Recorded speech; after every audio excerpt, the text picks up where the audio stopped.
القرآن خلق الإنسان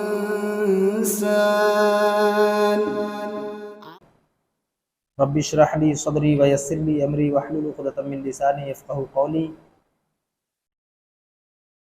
محترم حضرات، آئیے ہم اور آپ سب سے پہلے اصول برکت کے لیے ایک مرتبہ درود پاک پڑھ لیں۔ اللہم صلی علی سیدنا و شفیعنا و حبیبنا مولانا محمد وآلہ وسلم، صلاۃ و سلام علیک یا سیدی یا رسول اللہ صلی اللہ تعالی علیہ وسلم۔ خطبہ مسنونہ کے بعد ہم نے جس آیت کریمہ کا تلاوت کرنے کا شرف حاصل کیا، اس کا معنی، مفہوم، ترجمہ بیان کرنے سے قبل گزشتہ جمعہ جو میں بیان کر چکا، اس کا مختصر انداز میں اس کو میں بیان کر دینا مناسب سمجھتا ہوں۔ کلام مقدس کی سورہ بقرہ کی آیت نمبر 101 ہے، وہ کہتا ہے وَلَمَّا جَاءَهُمْ رَسُولٌ مِّنْ عِندِ اللَّهِ مُصَدِّقٌ لِّمَا مَعَهُمْ نَبَذَ فَرِيقٌ مِّنَ الَّذِينَ أُوتُوا الْكِتَابَ، کہ جب کبھی ان کے پاس اللہ کا کوئی رسول ان کی کتاب کی تصدیق کرنے والا آیا، ان اہل کتاب کے ایک فرقہ نے، تو اس کے بعد کہا جا رہا ہے كَتَبَ اللَّهُ وَرَاءَ ظُهُورِهِمْ كَأَنَّهُمْ لَا يَعْلَمُونَ، تو اللہ کی کتاب کو انہوں نے اس طرح دیکھا کہ مانو کہ انہوں نے اپنے پیٹھ کے پیچھے رکھ دیا، یعنی جانتے ہوئے بھی اللہ کے کلام کو انہوں نے ٹھکرا دیا۔ اس کے بعد کہا جا رہا ہے وَاتَّبَعُوا مَا تَتْلُو الشَّيَاطِينُ عَلَى مُلْكِ سُلَيْمَانَ، اور اس چیز کے پیچھے لگ گئے جسے شیاطین حضرت سلیمان علیہ السلام کی حکومت میں پڑھتے تھے، یعنی حضرت سلیمان علیہ السلام کی حکومت میں جو شیاطین پڑھا کرتے تھے، یعنی جادو ٹونا، جو میں پچھلے ہفتے بیان کر چکا۔ اس کے بعد کہا جا رہا ہے وَمَا كَفَرَ سُلَيْمَانُ وَلَٰكِنَّ الشَّيَاطِينَ كَفَرُوا وَيُعَلِّمُونَ النَّاسَ السِّحْرَ، حضرت سلیمان نے تو کفر نہ کیا تھا، بلکہ یہ کفر شیاطینوں کا تھا، وہ لوگوں کو جادو سکھایا کرتے تھے۔ اس کے بعد کہا جا رہا ہے وَمَا أُنزِلَ عَلَى الْمَلَكَيْنِ بِبَابِلَ هَارُوتَ وَمَارُوتَ، اور بابل میں ہاروت اور ماروت دو فرشتوں پر اتارا گیا تھا، جو پچھلے ہفتہ جس کی ڈیٹیل میں بیان کر چکا۔ وَمَا يُعَلِّمَانِ مِنْ أَحَدٍ حَتَّى يَقُولَا إِنَّمَا نَحْنُ فِتْنَةٌ فَلَا تَكْفُرْ، وہ دونوں بھی کسی شخص کو اس وقت تک نہیں سکھایا کرتے تھے جب تک وہ بتا دیا نہیں کرتے کہ ہم اللہ کی طرف سے ایک آزمائش ہے، یعنی جب بھی وہ کسی کو جب بھی ان سے کہا جاتا کہ ہمیں جادو سکھاؤ، تو وہ کہہ دیا کرتے تھے، ہاروت اور ماروت جو فرشتے تھے، کہ ہم اللہ کی طرف سے بھیجے ہوئے تمہارے لیے ایک آزمائش ہے، لیکن وہ پھر بھی کہا کرتے تھے کوئی بات نہیں، مجھے تو سیکھنی ہے، اور وہ سیکھا کرتے تھے۔ اسی کو کلام مقدس کہہ رہا ہے فَيَتَعَلَّمُونَ مِنْهُمَا مَا يُفَرِّقُونَ بِهِ بَيْنَ الْمَرْءِ وَزَوْجِهِ، اور لوگ کس لیے یہ جادو ٹونا سیکھا کرتے تھے؟ کلام مقدس اس کی تصدیق کر رہا ہے، پھر لوگوں نے اس سے وہ سیکھتے جس سے وہ خاوند اور بیوی، یعنی میاں بیوی میں جدائی ڈال دیا کرتے تھے۔ وَمَا هُمْ بِضَارِّينَ بِهِ مِنْ أَحَدٍ إِلَّا بِإِذْنِ اللَّهِ، اور دراصل وہ بغیر اللہ کی مرضی کے کوئی نقصان نہیں پہنچا سکتے۔ جب تک اللہ کی مرضی نہ ہو، نہ کوئی جادو ہو، نہ کوئی دوائی ہو، نہ کوئی زہر ہو، جب تک اللہ کی مرضی نہ ہو تب تک ان سب چیزوں میں کوئی طاقت نہیں ہے کہ وہ اثر کر جائے۔ تو کلام مقدس اسی کی تصدیق کر رہا ہے وَمَا هُمْ بِضَارِّينَ بِهِ مِنْ أَحَدٍ إِلَّا بِإِذْنِ اللَّهِ، اور دراصل وہ بغیر اللہ کی مرضی کے کوئی نقصان نہیں پہنچا سکتے۔ اس کے بعد کہا جا رہا ہے وَيَتَعَلَّمُونَ مَا يَضُرُّهُمْ وَلَا يَنْفَعُهُمْ، یہ لوگ وہ سیکھتے ہیں جو انہیں نقصان پہنچاتے ہیں اور نفع کی کوئی بات ہی نہیں ہوتی ہے۔ اس کے بعد کہا جا رہا ہے وَلَقَدْ عَلِمُوا لَمَنِ اشْتَرَاهُ مَا لَهُ فِي الْآخِرَةِ مِنْ خَلَاقٍ، اور وہ بالیقین جانتے ہیں کہ اس کے لینے والے کا آخرت میں کوئی حصہ نہیں، یعنی جو جادو سیکھ رہے ہیں، جو جادو سے جو فائدہ حاصل کر رہے ہیں اور یہ سمجھ رہے ہیں ہم فائدے میں ہیں، وہ یہ جان لے اللہ کا کلام یہ کہہ رہا ہے کہ آخرت میں اس کا کوئی حصہ نہیں ہے۔ وَلَبِئْسَ مَا شَرَوْا بِهِ أَنفُسَهُمْ، اور وہ بدترین چیز ہے، کیا کہا جا رہا ہے؟ وہ بدترین چیز ہے جس کے بدلے وہ اپنے آپ کو فروخت کر رہے ہیں، یعنی اپنے جانوں پر ظلم کر رہے ہیں، اپنے آپ کو عذاب میں مبتلا کرنے والی چیزوں کو خرید رہے ہیں۔ اس کے بعد کہا جا رہا ہے وَلَوْ كَانُوا يَعْلَمُونَ، کاش وہ اس بات کو جان پاتے۔ اب آیت نمبر 103 ہے سورہ بقرہ کا وَلَوْ أَنَّهُمْ آمَنُوا وَاتَّقَوْا لَمَثُوبَةٌ مِّنْ عِندِ اللَّهِ خَيْرٌ، اگر یہ لوگ صاحب ایمان متقی بن جاتے تو اللہ تعالیٰ کی طرف سے بہترین ثواب کے مستحق ہوتے ہیں یہ۔ اس کے بعد کہا جا رہا ہے لَوْ كَانُوا يَعْلَمُونَ، کاش اگر یہ جانتے ہوتے۔ اس کے بعد آیت نمبر 104 کہہ رہا ہے یا ایھا الذین آمنوا لا تقولوا راعنا وقولوا انظرنا واسمعوا، اے ایمان والو تم حضور نبی کریم صلی اللہ تعالی علیہ وسلم کو رائنا نہ کہا کرو بلکہ انظرنا کہا کرو، اور بغور اور واسمعوا یعنی کہا جا رہا ہے واسمعوا کہ بغور سماعت فرمایا کرو۔ جب وہ جسے میں پچھلے ہفتے بیان کر چکا، جب وہ بیان کیا کرتے تھے، خطبہ دیا کرتے تھے، تو کچھ منافقین حضرات تھے، وہ کہتے تھے کہ ہمیں نہیں سنائی دیا، آپ پھر سے اس کو سنائیں، پھر سے اس کو بتانے کی کوشش کریں۔ تو منافقین کا کہنے کا انداز کچھ الگ ہوتا تھا، اس لیے اللہ تبارک و تعالیٰ نے مسلمانوں کو بھی یہ حکم دیا کہ تم رائنا نہ کہا کرو بلکہ انظرنا کہا کرو اور بغور سنا کرو۔ وَلِلْكَافِرِينَ عَذَابٌ عَلِيمٌ، اور کافروں کے لیے دردناک عذاب ہے۔ اس کے بعد سورہ بقرہ کی آیت نمبر 105 کہہ رہی ہے مَا يَوَدُّ الَّذِينَ كَفَرُوا مِنْ أَهْلِ الْكِتَابِ وَلَا الْمُشْرِكِينَ أَن يُنَزَّلَ عَلَيْكُم مِّن خَيْرٍ مِّن رَّبِّكُمْ، نہ تو اہل کتاب کے کافر اور نہ مشرکین جانتے ہیں کہ اگر تم پر تمہارے رب کی کوئی بھلائی نازل ہو، یعنی کہ وہ چاہتے ہی نہیں ہے کہ تمہارے رب کی طرف سے تمہارے لیے کوئی وحی نازل ہو، وہ جلن سے، حسد سے، بغض و کینہ رکھتے ہوئے، یہ تو جیسے کہ میں گزشتہ جمعوں میں بیان کر چکا کہ حضرت جبریل امی کو وہ گالیاں دینے لگے معاذ اللہ، اور کہنے لگے ان کو آنا تھا ہمارے بنی اسرائیل میں تو وہ چلے گئے بنی اسماعیل میں، تو اس طرح کی بات کرتے، اور وہ چاہتے ہی نہیں تھے۔ کلام مقدس کہہ رہا ہے ما یود الذین کفروا من اہل الکتاب ولا المشرکین ان ينزل علیکم من خیر من ربکم، نہ تو اہل کتاب سے مراد وہ ہیں جن پر پہلے سے کتاب نازل ہوئی، یعنی بنی اسرائیل پر پہلے سے کوئی کتاب نازل تھی، یہ بنی قریش پر، اور یہ پھر قبیلہ قریش پر، اور حضور صلی اللہ تعالیٰ علیہ وسلم کا جو خاندان تھا ان پر تو کوئی کتاب نہیں تھی، تو بنی اسرائیل پر کتاب تھی، یعنی یہودیوں کو یہ کہا جا رہا ہے ما یود الذین کفروا من اہل الکتاب، نہ تو اہل کتاب کے کافر اور نہ مشرکین، یعنی مشرکین مکہ، وہ بھی نہیں چاہتے تھے کہ اللہ کے رسول صلی اللہ تعالیٰ علیہ وسلم پر اللہ کا وحی نازل ہو، کہ تم پر تمہارے رب کی طرف سے کوئی بھلائی نازل ہو۔ بھلائی سے مراد یہاں پر وحی ہے، یعنی اللہ کا کوئی کلام۔ اس کے بعد کہا جا رہا ہے واللہ یختص برحمتہ من یشاء، اور اللہ تعالیٰ جسے چاہے اپنی رحمت خصوصیت سے نواز دے۔ اللہ یختص برحمتہ من یشاء، اس کے بعد کہا جا رہا ہے واللہ ذو الفضل العظیم، اور اللہ تعالیٰ بڑا فضل کرنے والا ہے۔ اب آج جو آیت میں نے خطبہ مسنونہ میں تلاوت کرنے کا شرف حاصل کیا، وہ پہلی آیت ہے مَا نَنسَخْ مِنْ آیَةٍ أَوْ نُنْسِهَا نَأْتِ بِخَيْرٍ مِّنْهَا أَوْ مِثْلِهَا، یعنی اللہ تبارک و تعالیٰ کلام مقدس میں ارشاد فرما رہا ہے سورہ بقرہ آیت نمبر 106 میں، جس آیت کو ہم منسوخ کر دیں، جس آیت کو ہم مَا نَنسَخْ مِنْ آیَةٍ، یعنی جس آیت کو میں منسوخ کر دوں، اس کے بعد کہا جا رہا ہے او ننسیہا نأتی بخیر منہا، یا بھلا دیں اس سے بہتر اس جیسی اور لاتے ہیں، اس جیسی آیتیں اور لاتے ہیں۔ اس میں کہنے کا مراد ہے، میں یہ سمجھاتا چلوں کہ دیکھیے اللہ کے نبی جتنے بھی اللہ نے جتنے بھی اپنے نبیوں کو زمین پر اتارا، دین ایک ہی ہے، دین اسلام، لیکن شریعت میں کچھ تبدیلیاں آتی رہیں، جیسے تورات میں عبادت کرنے کا طریقہ الگ تھا، زبور میں الگ تھا، انجیل میں الگ بتایا گیا، لیکن قرآن مقدس میں الگ بتایا گیا۔ لیکن کہنے کا مطلب ہے میرا دین ایک ہی ہے، لیکن شریعت میں تبدیلی ہوتی گئی۔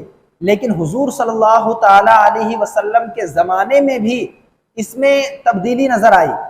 اب یہ ہمیں کیسے معلوم پڑتا ہے؟ جسے آپ شراب کو اگر شریعت کے نظر سے دیکھا جائے تو لوگ پہلے پیا کرتے تھے، اور اچانک سے اس کو حرام نہیں قرار دیا گیا، بلکہ پہلے منع کیا گیا، پھر بولا گیا کہ آپ دن میں لے سکتے ہیں، رات میں نہ لے، پھر بالکل سختی سے حرام کر دیا گیا، اور یہ کہہ دیا گیا کہ تم نماز کے قریب بھی نہ جاؤ اگر شراب کی حالت میں ہو۔ اس کے بعد حضور صلی اللہ تعالیٰ علیہ وسلم، یعنی تبدیلی کی میں بات بتا رہا ہوں، مَا نَنسَخْ مِنْ آیَةٍ أَوْ نُنْسِهَا، یعنی جس آیت کو میں چاہوں منسوخ کر دوں۔ کلام مقدس میں یہ فرمایا جا رہا ہے۔ تو میرا کہنے کا مطلب یہ ہے کہ دین اسلام جو ہے وہ شروع سے ابھی تک دین اسلام دین ایک ہی ہے، لیکن شریعت میں تبدیلی ہوتی گئی۔ حضور صلی اللہ تعالیٰ علیہ وسلم کے زمانے میں بھی تبدیل ہوئی، جس طریقے سے جس ماحول میں وہ ہوتے تھے اس طریقے سے اللہ تبارک و تعالیٰ ان کا نظام بنایا کرتا تھا۔ تو مَا نَنسَخْ سے یہی مراد ہے، جس آیت کو ہم منسوخ کر دیں یا بھلا دیں، اس سے بہتر یا اس جیسی اور لاتے ہیں۔ یعنی جب شروع میں شراب کو منع کیا گیا تو صرف منع تھا، حرام نہیں تھا، لیکن جب بالکل حرام قرار دیا گیا تو وہ بہتری ہو گئی نا۔ اور حضور صلی اللہ تعالیٰ علیہ وسلم کے زمانے سے پہلے جو دوسرے انبیاء تھے اس سے پہلے دوسروں کو سجدہ جائز تھا، لیکن حضور نبی کریم صلی اللہ تعالیٰ علیہ وسلم کے آنے کے بعد، ان کی نبوت کے اعلان کے بعد، اللہ تبارک و تعالیٰ کے پیارے نبی صلی اللہ تعالیٰ علیہ وسلم نے ہر طریقے سے صرف سجدہ اللہ کو ہی صرف آپ کر سکتے ہیں اور دوسرے کے لیے سجدہ نہیں۔ اس سے پہلے دوسرے انبیاءوں کے زمانے میں سجدہ ہم کسی کے لیے بھی کر سکتے ہیں۔ تو ما ننسخ من آیت او ننسها نأتی بخیر منها ومثلها، جس آیت کو ہم منسوخ کر دیں یا بھلا دیں اس سے بہتر یا اس جیسی اور لاتے ہیں۔ اس کے بعد کہا جا رہا ہے الم تعلم ان اللہ علی کل شیء قدیر، کیا تم نہیں جانتے کہ اللہ ہر چیز پر قادر؟ اللہ جس طرح سے چاہے اپنا نظام اپنے انبیاء کو دیتا ہے، اور وہ اس امتی کے اوپر وہ چیز کرنا فرض ہو جاتا ہے۔ تو اللہ تبارک و تعالیٰ اپنا نظام جیسا چاہے ویسا وہ قائم کر سکتا ہے۔ اس میں یہی کہا جا رہا ہے لاسٹ میں الم تعلم ان اللہ علی کل شیء قدیر، کیا تم نہیں جانتے کہ اللہ ہر چیز پر قادر ہے؟ اللہ جیسا چاہے، اللہ جس طرح سے چاہے اپنا نظام چلا سکتا ہے۔ اس کے بعد دوسری آیت ہے الم تعلم ان اللہ لہ ملک السماوات والارض۔ اب اس کا مفہوم اور اس کا پس منظر دیکھتے چلے۔ الم تعلم ان اللہ لہ ملک السماوات والارض، کیا تجھے خبر نہیں کہ اللہ ہی کے لیے ہے آسمانوں اور زمینوں کی بادشاہی؟ یعنی آسمان میں اور زمین میں کس کی بادشاہی ہے؟ اللہ تبارک و تعالی۔ الم تعلم ان اللہ لہ ملک السماوات والارض، کیا تجھے خبر نہیں کہ اللہ ہی کے لیے ہے آسمانوں اور زمین کی بادشاہی؟ اس کے بعد کہا جا رہا ہے وما لکم من دون اللہ من ولی ولا نصیر، اور اللہ کے سوا تمہارا نہ کوئی حمایتی ہے اور نہ کوئی مددگار۔ اللہ کے سوا نہ تمہارا کوئی حمایتی ہے اور نہ کوئی مددگار۔ اب جیسا کہ میں بیان کر چکا، دین ایک ہی ہے، اللہ تبارک و تعالیٰ کا دین شروع سے آخر تک ایک ہی ہے، دین اسلام، لیکن اس میں جو تبدیلی ہوتی گئی اس کا نام شریعت ہے۔ شریعت موسیٰ میں اب یہودیوں کو، بنی اسرائیل کو حسد اس وجہ سے تھا کہ جب دین ایک ہی ہے، اللہ کے رسول صلی اللہ تعالیٰ علیہ وسلم بھی کہہ رہے ہیں دین وہی ہے، تو جو شریعت موسیٰ تھا وہ حضور صلی اللہ تعالیٰ علیہ وسلم کیوں نہیں مان رہے ہیں؟ تو ان کا حسد اسی بنا پر تھا کہ جب ہم بھی ایک اللہ کی عبادت کر رہے ہیں، تم بھی ایک اللہ کی عبادت کر رہے ہو، لیکن ہم شریعت موسیٰ کو مان رہے ہیں اور تم دوسری شریعت بتا رہے ہو، تو یہ کیسے ہو سکتا ہے؟ لیکن اس سے پہلے والی آیت میں بتا دیا گیا الم تعلم ان اللہ علی کل شیء قدیر، اللہ ہر چیز پر، کیا تم نہیں جانتے کہ اللہ ہر چیز پر قادر ہے؟ تو وہ اس بنا پر حسد کرتے تھے، لیکن اللہ کا کلام یہاں آئیڈینٹیفائی اس کو کر رہا ہے کہ اللہ جس طرح سے چاہے، حضور صلی اللہ تعالیٰ علیہ وسلم کو جو شریعت دی گئی ہے اس پر ہمارا ایمان رکھنا ضروری ہے۔ تو الم تعلم ان اللہ لہ ملک السماوات والارض وما لکم من دون اللہ من ولی ولا نصیر، اور اللہ کے سوا تمہارا کوئی نہیں ہے حمایتی اور نہ کوئی مددگار۔ سورہ بقرہ کی آیت نمبر 108 کا ہم مطالعہ کرنے جا رہے ہیں۔ ام تريدون ان تسألوا رسولکم کما سئل موسیٰ من قبل، کہا جا رہا ہے کیا تم اپنے رسول سے یہی پوچھنا چاہتے ہو جو اس سے پہلے کے لوگ موسیٰ علیہ السلام سے پوچھا کرتے تھے؟ جیسے کہا کرتے تھے ہم اللہ تبارک و تعالیٰ کو تبھی مانیں گے جب اللہ تبارک و تعالیٰ کو ہم حاضر و ناظر دیکھ لیں۔ وہ واقعہ میں بیان کر چکا، گزشتہ کچھ جمعوں میں آیا تھا کہ بنی اسرائیل کے کچھ لوگ ایسے تھے، وہ کہہ رہے تھے کہ اے موسیٰ ہم تمہارے ساتھ کوہ طور پر چلتے ہیں اور ہم اللہ کو دیکھنا چاہتے ہیں، اور تبھی ہم یقین کریں گے کہ یہ کتاب تمہیں اللہ تبارک و تعالیٰ کے یہاں سے ملا ہے۔ تو اللہ کا کلام یہی کہہ رہا ہے ام تريدون ان تسألوا رسولکم کما سئل موسیٰ من قبل، کیا تم اپنے رسول سے یہی پوچھنا چاہتے ہو جو اس سے پہلے موسیٰ سے پوچھا گیا تھا؟ اب یہاں پہ مسلمانوں کو ایک طریقہ بتایا جا رہا ہے، جو حضور صلی اللہ تعالیٰ علیہ وسلم پر ایمان لے آئے ان کو ایک طریقہ بتایا جا رہا ہے کہ تم بنی اسرائیل جو غلطی کرتے ہوئے آئے تم نہ کرنا، بلکہ تم اللہ کے رسول صلی اللہ تعالیٰ علیہ وسلم پر مکمل ایمان رکھنا۔ وہ بغیر حکم الہی کے کچھ بھی نہیں بیان کرتے، کلام مقدس اس کی تصدیق کرتا ہے۔ تو تم حضرت موسیٰ علیہ السلام کے قوم کے طرح نافرمان نہ ہو جانا اور اس طرح کے سوالات نہ گڑھنے لگنا حضور صلی اللہ تعالیٰ علیہ وسلم پر کہ ہم اللہ کو دیکھیں گے تب یقین کریں گے، ہم اللہ کے زبان سے سنیں گے تب ہم یہ مانیں گے کہ اللہ کا یہ کلام ہے۔ تو ان مسلمانوں کو ایک طریقہ بتایا جا رہا ہے، کیا تم اپنے رسول سے یہی پوچھنا چاہتے ہو جو اس سے پہلے موسیٰ علیہ السلام سے پوچھا گیا تھا؟ اس کے بعد کہا جا رہا ہے وَمَن يَتَبَدَّلِ الْكُفْرَ بِالْإِيمَانِ فَقَدْ ضَلَّ سَوَاءَ السَّبِيلِ، جو شخص ایمان کے بدلے کفر اختیار کرے، یعنی یہ ایمان کی کمزوری ہے نا۔ حضرت موسیٰ علیہ السلام سے جب بنی اسرائیل کہی کہ مطلب میں اللہ کو تبھی مانوں گا جب میں خود اپنی آنکھ سے دیکھ لوں، تو یہ ایمان کی کمزوری ہے کہ حضرت موسیٰ علیہ السلام پر وہ ایمان نہیں رکھ رہے ہیں، ان پر یقین نہیں کر رہے ہیں۔ تو کلام مقدس اسی کو تصدیق کر رہا ہے، جو شخص ایمان کے بدلے کفر اختیار کرے وہ یقیناً سیدھے راستے سے بھٹک گیا۔ اب سیدھے راستے سے بھٹکنے کا کیا مطلب ہے؟ اس طرح کے سوال کون کیا کرتا تھا؟ منافقین کیا کرتے تھے، اور منافقین آدھا ادھر آدھا ادھر، مذبذبین بین ذالک، نہ ادھر کے نہ ادھر کے، تو ان کا نہ ایمان مکمل نہ وہ کفر پر۔ مطلب کہ حضور صلی اللہ تعالیٰ علیہ وسلم ایسے سوال کرتے کہ جو اپنی کتابوں سے دیکھ کے آتے اور رد و بدل کر کے وہ آتے اور حضور صلی اللہ تعالیٰ علیہ وسلم سے سوال پوچھا کیا کرتے تھے۔ تو یہ ایمان کی کمزوری کی نشانی بتائی گئی ہے۔ آپ اللہ کے رسول پر ایمان بھی لا رہے ہیں اور ان سے اس طرح کے سوال کر رہے ہیں جو آپ کے ایمان کو کمزور بتا رہا ہے، تو یہ آپ کا نا کم ایمانی کا نشانی ہے۔ اگلی آیت کی طرف ہم چلتے ہیں، سورہ بقرہ کی آیت نمبر 109 ہے وَدَّ كَثِيرٌ مِّنْ أَهْلِ الْكِتَابِ لَوْ يَرُدُّونَكُم مِّن بَعْدِ إِيمَانِكُمْ كُفَّارًا، بہت کتابیوں نے چاہا کہ کاش تمہیں ایمان کے بعد کفر کی طرف پھیر دے، یعنی برگلانا کہ اللہ تبارک و تعالیٰ کا یہ حکم ہے، تورات میں تو اللہ کا یہ حکم تھا، یہ کیسے ہو سکتا ہے؟ تو اس طرح سے اہل کتاب والے اور مشرکین مکہ نے اللہ تبارک و تعالیٰ کے رسول صلی اللہ تعالیٰ علیہ وسلم کو برگلانا چاہا۔ تو کلام مقدس اس کی تصدیق کر رہا ہے کہ بہت کتابیوں نے چاہا کہ کاش تمہیں ایمان کے بعد کفر کی طرف پھیر دے۔ یہاں مسلمانوں سے بھی ذکر ہے، جو مسلمان ایمان لے آتے، اللہ کے رسول پر ایمان لے آتے، ان کو یہ کہا جاتا ہے تورات میں تو وہ بھی تو اللہ کا کلام ہے۔ اللہ کے رسول صلی اللہ تعالیٰ علیہ وسلم بھی کہتے ہیں کہ تورات پر ایمان رکھو، تو وہ بھی اللہ کا کتاب ہے، اس میں تو اس طرح کی بات لکھیں، یعنی اس کو جو مسلمان ہو گئے ان کو برگلا کر کے ایمان سے ہٹا کر کے کفر کی طرف لانے کی بات کہی جا رہی ہے۔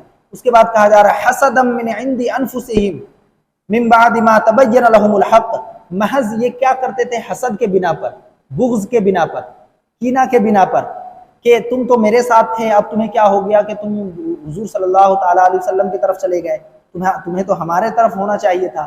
حسد کے بنا پر، بغض کے بنا پر، کلام مقدس اس کی تصدیق کر رہا ہے۔ حسد من عند انفسہم بعد ما تبین لهم الحق، محض حسد اور بغض اور کے بنا کہ باوجود کہ حق ان پر واضح ہو چکی، باوجود کہ وہ حق کو جان رہے ہیں پھر بھی وہ حسد کر رہے ہیں حضور صلی اللہ تعالیٰ علیہ وسلم سے۔ اس کے بعد کہا جا رہا ہے فَاعْفُوا وَاصْفَحُوا حَتَّى يَأْتِيَ اللَّهُ بِأَمْرِهِ، اے مسلمانوں تم بھی معاف کرو۔ فَاعْفُوا یعنی معاف کرو، یعنی کہا جا رہا ہے کہ جب مکے میں دین کا نظام چالو ہوا نا تو آپ لوگوں کو بھی پتا ہوگا، بالکل اطمینان کے ساتھ کسی کو جواب نہیں دینا، کسی سے منہ نہیں کرنا، کسی سے لڑائی جھگڑے کسی طرح کی کوئی اجازت نہیں تھی۔ لیکن جب دھیرے دھیرے دین اسلام غالب ہوتا گیا، اس کے بعد جب اللہ کا حکم ہوا کہ جہاد کرو، جہاد کا حکم آیا، پھر جا کر کے اللہ کے رسول صلی اللہ تعالیٰ علیہ وسلم اپنے صحابہ کو یہ حکم دیتے۔ لیکن کلام مقدس، ابھی ہم شروعاتی دور کی بات ہم پڑھ رہے ہیں، تو کلام مقدس بھی اس کو کہہ رہا ہے فَاعْفُوا یعنی معاف کرو، انہیں رہنے دو۔ فَاعْفُوا، اس کے بعد کہا جا رہا ہے وَاصْفَحُوا حَتَّى يَأْتِيَ اللَّهُ بِأَمْرِهِ، تم بھی معاف کرو اور چھوڑو یہاں تک کہ اللہ تعالیٰ اپنا حکم نہ لے آئے، جب تک یعنی اللہ تعالیٰ کا حکم نہیں ہو جاتا انہیں معاف کرتے جاؤ۔ اس کے بعد کہا جا رہا ہے ان اللہ علی کل شیء قدیر، بے شک اللہ ہر چیز پر قادر ہے، اللہ جب جسے چاہے تب اسے وہ نواز بھی سکتا ہے اور اسے عذاب میں بھی مبتلا کر سکتا ہے۔ اس کے بعد سورہ بقرہ کی آیت نمبر 110 کہہ رہا ہے وَأَقِیمُوا الصَّلَاةَ وَآتُوا الزَّکَاۃَ، جیسے میں پہلے ہی بیان کر چکا، کلام مقدس میں نماز قائم کرنے کی اور زکوٰۃ دینے کی بہت تاکید کی گئی، اور ایک جگہ آیا تھا وَأَقِیمُوا الصَّلَاةَ وَآتُوا الزَّکَاةَ وَارْکَعُوا مَعَ الرَّاکِعِینَ، یعنی نماز بھی قائم کرو، زکوٰۃ بھی دو، اور رکوع کرنے والوں کے ساتھ رکوع بھی کرو۔ ورکعوا مع الراکعین، یعنی رکوع کرنے والوں کے ساتھ رکوع کرو۔ اس سے یہ بات معلوم ہوتی ہے ہمیں کہ واقیموا الصلاۃ، یعنی نماز قائم کرنے کے بعد آپ اپنے آپ کو نمازی نہ سمجھنے لگے۔ آپ نمازی سمجھنے کا مطلب، میرا بیان کرنے کا مطلب یہ ہے کہ اپنے اندر ایک وہ نہیں ہونا چاہیے کہ میں تو اللہ کا بالکل عبادت گزار بندہ بن گیا، یعنی انا نہیں ہونی چاہیے، اکڑ نہیں ہونی چاہیے۔ واقیموا الصلاۃ، پہلے نماز کا ذکر ہوا، پھر کہا جا رہا وآتوا الزکاۃ، نماز پڑھنے کے ساتھ غریبوں کا بھی خیال رکھو، جو زکوٰۃ کا حکم ہے جو شریعت میں، اس کو بھی ادا کرتے رہو۔ اب یہ دونوں چیزیں کرنے والوں کے ساتھ اکثر و بیشتر دیکھا جاتا ہے کہ وہ تو ارے میں تو نمازی بھی ہو گیا، میں تو غریبوں کی دیکھ بھال بھی کیا کرتا ہوں، ان کو کھانا بھی کھلایا کرتا ہوں، ضرورت کے سامان ان کو بھی دیا کرتا ہوں، تو ایک طرح سے میں غنی اپنے آپ کو کہلانے لگتے ہیں۔ لیکن کلام مقدس یہاں انہیں روک رہا ہے، ان کے اوپر کوسچن مارک لگا رہا ہے کہ واقیموا الصلاۃ وآتوا الزکاۃ وارکعوا مع الراکعین، کہ تم نماز بھی قائم کرو، تم زکوٰۃ بھی دو، اور رکوع کرنے والوں کے ساتھ رکوع بھی کرو۔ یعنی رکوع کرنے والوں میں صف میں کون کھڑا ہوتا ہے؟ غریب بھی، یتیم بھی، مسکین بھی، امیر بھی، مالدار بھی، ہر وہ شخص کھڑا ہوتا ہے جو اللہ تبارک و تعالیٰ کے یہاں عبادت کے لیے آیا ہوا ہوتا ہے۔ اس لیے کہا جا رہا ہے پہلے نماز ادا کرو، پھر زکوٰۃ ادا کرو، پھر جھکنا، یعنی اپنی عاجزی انکساری دکھاؤ۔ پہلے نماز ادا کرو، پھر زکوٰۃ بھی دو، اور پھر میری بارگاہ میں جھکو۔ تو یہاں پہ عاجزی انکساری بھی دکھانے کو کہا جا رہا ہے۔ تو کلام مقدس میں بہت ایسی جگہ ہے جہاں پہ نماز اور زکوٰۃ کا ایک ساتھ حکم آیا ہے۔ تو ابھی ہم پہلی ہی صورت پڑھ رہے ہیں اور دو جگہ شاید یہ آ چکا۔ واقیموا الصلاۃ وآتوا الزکاۃ، یعنی کہ تم نماز قائم رکھو اور زکوٰۃ بھی دو۔ اس کے بعد کہا جا رہا ہے وما تقدموا لانفسکم من خیر تجدوہ عند اللہ، اور اپنی جانوں کے لیے جو بھلائی تم آگے بھیجو گے اسے اللہ کے یہاں پاؤ گے۔ یعنی کہ ہم کوئی نیک کام کر رہے ہیں تو ایک طرح سے اپنے نیک کام کو اللہ تبارک و تعالیٰ کے یہاں ڈپوزٹ کر رہے ہیں۔ آج ہم یہاں نیک کام کر رہے ہیں، کل میدان محشر میں اس کا اجر ہمیں وہاں ملے گا۔ آج اگر ہم یہاں غلط کر رہے ہیں تو کل ہمیں اس کی سزا بھگتنی پڑے گی۔ تو کلام مقدس اسی کو کہہ رہا ہے وما تقدموا، پہلے نماز قائم کرنے کا حکم ہوا، پھر زکوٰۃ کا، پھر کہا جا رہا ہے نماز پڑھنے کے ساتھ ساتھ، زکوٰۃ دینے کے ساتھ ساتھ نیک کام بھی کرو، نیک کام کرو اور برے کام سے بچو۔ وما تقدموا لانفسکم من خیر تجدوہ عند اللہ، اور اپنی جانوں کے لیے جو بھلائی آگے بھیجو گے اسے اللہ کے یہاں پاؤ گے۔ اس کے بعد کہا جا رہا ہے ان اللہ بما تعملون بصیر، بے شک اللہ تمہارے کام کو دیکھ رہا ہے۔ ہم جو کام کر رہے ہیں بے شک اللہ تبارک و تعالی اسے دیکھ رہا ہے۔ اس کے بعد سورہ بقرہ کی آیت نمبر 111 کہہ رہا ہے وَقَالُوا لَن يَدْخُلَ الْجَنَّةَ إِلَّا مَنْ كَانَ هُودًا أَوْ نَصَارَىٰ۔ اب یہودی کیا کہا کرتے تھے؟ یہودی اور نصرانی، وہاں پہ اللہ تبارک و تعالیٰ کا کلام اسے ہمیں بتا رہا ہے کہ وَقَالُوا لَن يَدْخُلَ الْجَنَّةَ إِلَّا مَنْ كَانَ هُودًا أَوْ نَصَارَىٰ، کہ یہ کہتے ہیں کہ جنت میں یہودی اور نصرانی کے سوا کوئی نہیں جائے۔ کیوں؟ کیونکہ ہم اہل کتاب ہیں۔ لیکن کلام مقدس ان کو کیسے منہ توڑ جواب دے رہا ہے، اس کو بغور سماعت فرمائے۔ یہ کہتے ہیں کہ جنت میں یہودی اور نصرانی کے علاوہ کوئی نہیں جائے گا۔ اس کے بعد کلام مقدس کہہ رہا تِلْکَ أَمَانِيُّهُمْ، یہ صرف ان کی آرزویں ہیں، یہ صرف ان کی آرزویں ہیں۔ اس کے بعد کہا جا رہا ہے قُلْ هَاتُوا بُرْهَانَكُمْ إِن كُنتُمْ صَادِقِينَ، اے محبوب ان سے کہہ دو کہ اگر تم سچے ہو تو کوئی دلیل تو پیش کرو۔ اگر تمہارے تورات میں، تمہارے زبور، تمہارے انجیل میں اگر کہیں لکھا ہوا ہے کہ صرف یہودی اور جو نصرانی ہے وہی جنت میں جائیں گے، تو کوئی بھی دلیل پیش کر دو، اپنی کتاب سے ہی دلیل پیش کر دو۔ تو کلام مقدس ہمیں یہ بتا رہا ہے کہ ان کے وعدے سارے کھوکھلے ہیں، ان کے وعدے سارے کھوکھلے ہیں۔ بلکہ یہودی اور نصرانی میں دونوں میں آپس میں نہیں بنتی تھی، لیکن مسلمانوں کے خلاف جب لڑائی کی بات آئی تو دونوں اکٹھا ہو گئے اور اس طرح کی بات کرنے لگے جنت تو صرف یہودی اور ہمارے لیے نصرانی کے لیے بنایا گیا ہے، آپ لوگ کہاں سے آ گئے؟ اس طرح کی بات کرنے لگے۔ کلام مقدس ہمیں بتا رہا ہے تِلْکَ أَمَانِيُّهُمْ، یہ صرف ان کے آرزویں ہیں۔ اس کے بعد کہا جا رہا ہے قُلْ هَاتُوا بُرْهَانَكُمْ إِن كُنتُمْ صَادِقِينَ، اے محبوب ان سے کہہ دو اگر تم سچے ہو تو کہیں سے بھی ایک دلیل تو پیش کرو۔ اس کے بعد سورہ بقرہ کی آیت نمبر 112 ہے اور یہ رکوع نمبر 13 ہے۔ آج کی یہ آخری آیت ہوگی انشاءاللہ تعالی ہماری۔ کہا جا رہا ہے بلا من اسلم وجهه لله وهو محسن فله اجره عند ربه، بلا یعنی سنو، من اسلم وجهه لله وهو محسن فله اجره عند ربه، جو بھی اپنے آپ کو خلوص و للہیت کے ساتھ، یعنی خلوص کے ساتھ، عقیدت کے ساتھ اللہ تبارک و تعالیٰ کے سامنے جھکا دے. یعنی جب ہم نماز کے لیے پڑھ رہے ہیں، نماز کے لیے جھک رہے ہیں اللہ تبارک و تعالیٰ کی بارگاہ میں، تو وہ خشوع اور خضوع ہمارے چہروں میں، ہمارے دلوں سے جھلکنی چاہیے. یہ نہیں کہ ہم دکھاوے کے لیے نماز پڑھ رہے ہیں، ہم کسی کی مدد کر رہے ہیں، ہم کسی کوئی مجبور، کوئی یتیم، کوئی بچیوں کی شادی میں اگر کسی طرح کا کوئی تعاون کر رہے ہیں تو ہمارا خلوص صرف للہیت کے لیے ہونی چاہیے، صرف رضائے الہی کے لیے وہ کام ہونی چاہیے. نہیں کہ فلانا شخص ہمارا نام کا اتنا بڑا رسید کاٹ دو، اتنے بڑے نام اکشروں میں ہمارا نام لکھو. یہ دنیا کے لیے نہیں. اگر دنیا کے لیے آپ کریں گے تو یہ کام آپ کے لیے دنیا میں ہی رہ جائے گا. اگر خلوص و للہیت سے اگر آپ کا کام ہوگا تو یہ جیسے کہ میں نے آپ کو بھی کہا کہ یہ کام آپ کا اللہ تبارک و تعالیٰ کے یہاں نیکیوں کے بطور نیکی اللہ تبارک و تعالیٰ کے یہاں ڈپوزٹ ہو رہا ہے. تو کلام مقدس اسی کو کہہ رہا ہے، من اسلم وجہہ للہ وہو محسن فلہ اجرہ عند ربہ. جو بھی اپنے آپ کو خلوص کے ساتھ اللہ کے سامنے جھکا دے اور وہ نیک عمل کرنے والا ہو. یعنی آپ خلوص و للہیت کے ساتھ اللہ کی بارگاہ میں جھک بھی رہے ہیں اور نیک عمل بھی ہونا چاہیے. یہ نہیں کہ آپ نے نماز پڑھی، اچھے انداز میں بالکل رکوع کیا، سجود کیا، دعا کی، ہر طریقے سے قیام کیا اور ہر طریقے سے نماز پڑھی اور باہر جا کے پھر وہی حال ہے آپ کا جو اکثر و بیشتر لوگوں کو دکھا کرتا ہے. تو یہ نہیں کلام مقدس ہمیں کرنے کو کہہ رہا ہے، بلکہ آپ نماز پڑھ رہے ہیں خلوص و للہیت کے ساتھ اللہ کی بارگاہ میں جھک رہے ہیں، تو آپ کا عمل بھی اللہ والے کی طرح ہونا چاہیے. آپ کا کردار بھی دکھنا چاہیے، آپ کے کردار سے یہ جھلکنا چاہیے کہ کوئی اللہ کا نیک بندہ یہاں سے گزرا ہے. تو آپ کا کردار اس طرح سے بنانے کو اللہ کا کلام کہہ رہا ہے کہ جو بھی اپنے آپ کو خلوص کے ساتھ اللہ کے سامنے جھکا دے اور وہ نیک عمل کرنے والا ہو، اسے اس کا اجر اپنے پروردگار کے پاس ملے گا. اس کے بعد کہا جا رہا ہے وَلَا خَوْفٌ عَلَيْهِمْ وَلَا هُمْ يَحْزَنُونَ. اس پر نہ تو کوئی خوف ہوگا، نہ کوئی غم ہوگا اور نہ کوئی اداسی ہوگی.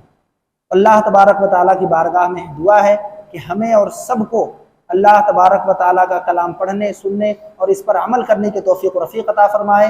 وآخر دعوانا الحمدللہ رب العالمین. استغفر اللہ ربی من کل ذنب واتوب الیہ. استغفر اللہ ربی من کل ذنب واتوب الیہ. استغفر اللہ ربی من کل ذنب واتوب الیہ. السلام علیکم. الرحمن علم القرآن خلق الإنسان